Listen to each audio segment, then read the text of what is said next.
कि सत्ताधारी party BJP ने वाराणसी लोकसभा सीट से लगातार तीसरी बार प्रधानमंत्री नरेंद्र मोदी को अपना उम्मीदवार घोषित किया है। बीजेपी ने 2014 में और उसके बाद 2019 के लोकसभा चुनाव में पीएम मोदी को इसी सीट से उम्मीदवार घोषित किया था और बम्पर जीत भी मिली थी। 2014 में जब पीएम मोदी बनारस पहुंचे थे तब उन्होंने कहा था कि न मुझे किसी ने भेजा है, न मैं यहाँ आया हूँ, मुझे तो माँ गंगा ने बुलाया है।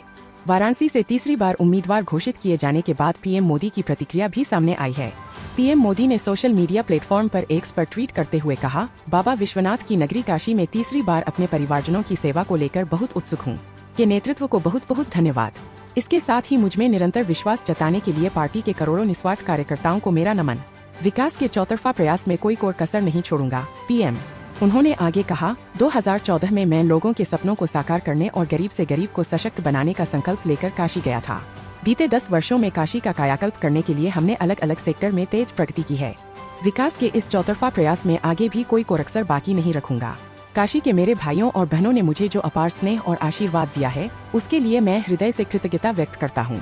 तीसरी बार काशी की सेवा के लिए तत्पर हूँ।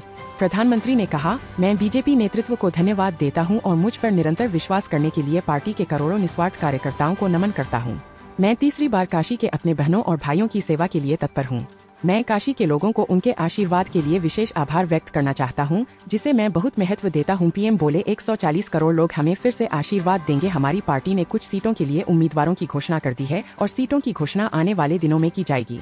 मैं उन सभी को बधाई देता हूं जिन्हें हमारी पार्टी के उम्मीदवारों के रूप में नामित किया गया है।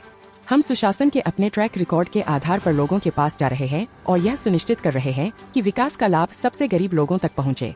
मुझे यकीन है कि भारत के 140 करोड़ लोग हमें फिर से आशीर्वाद देंगे और उनकी आकांक्षाओं को पूरा करने और एक विकसित भारत बनाने के लिए हमें और भी ताकत देंगे।